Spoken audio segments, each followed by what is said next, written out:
So the last two paragraphs that are important I want to talk about are languages, hobbies, and interests. Okay. So if you're an international graduate, you want to talk about the languages, or if you're a medical student, you want to talk about the languages, this is really nice. You want to show your interests and your skills outside of medicine. For IMGs, this will help you because like if you're applying to Quebec, you can use this for your own sake. If you are like fluent in writing, speaking, and reading French, so this will help you, right? Also, like for American applicants who are like applying to Houston, Texas, Dallas, like southern areas, speaking Spanish will give you some edge. This will be helpful. But whatever languages you speak, write them down and mention like what level are you at. If you are learning a language now, like you can even add that just to specify the level. And there is no right or wrong way of doing this. Hobbies and interests. Although it comes the last part of the CV, I believe it's one of the important parts of the CV. Why? So let's think how the interview process goes, like, and how they invite applicants to interviews. So they have this like 200, 300 CVs and applications from medical students and IMGs who are applying for residency spot.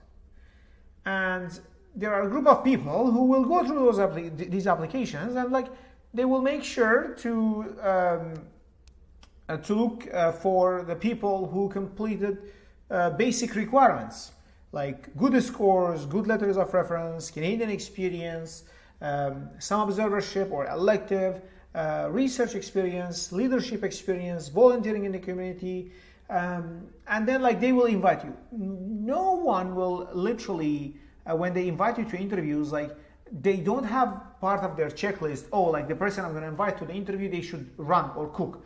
That's not a part.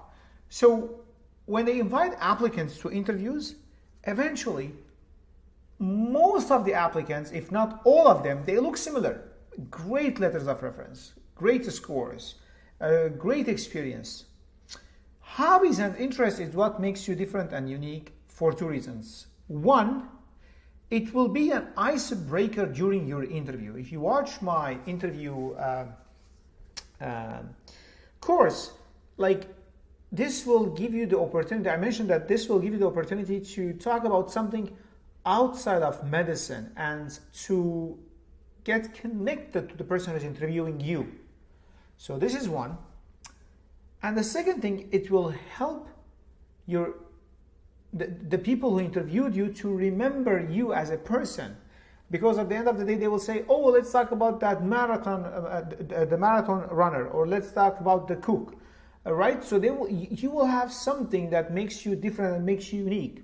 So talk about your hobbies and interests. I find that sometimes like even people get shy to talk about their hobbies and interests. I remember one of the applicants who asked me to help with their CV, they wrote like writing and like they didn't mention anything else. And then when I went back to ask him, and the guy told me that he has like he published 3 or 4 books in poetry, in like I can't remember which type of literature, and the guy like was a professional writer, and he did not even mention that. He thought like he's gonna only speak about like medical achievements. No, you can talk about non-medical achievements as well, and this would what will make you different, and this will what make you unique. It is important for 2 reasons. It's an icebreaker. It is also a way to people to remember you. Okay. So as you notice that the tables here are a bit different. In previous tables we put the date on the right. Again, there is no right or wrong way. I just like the dates to be on the right and the writing to be on the left. But here, because like it fits the context, so we will create whatever we want here, the language or the hobbies, and then we're going to talk about them. And like previous tables, I'm just going to delete this. Okay, so it's straightforward. You hide all the borders, and then you only show the bottom border, and voila, done. So this can be updated during your residency. You might develop new hobbies and interests during your residency. I literally, I first time I completed the marathons, it was during my residency. I never ran marathons in my life. Okay, so the last two parts are languages, hobbies, and interest, and we talk about them. Okay, let's move on.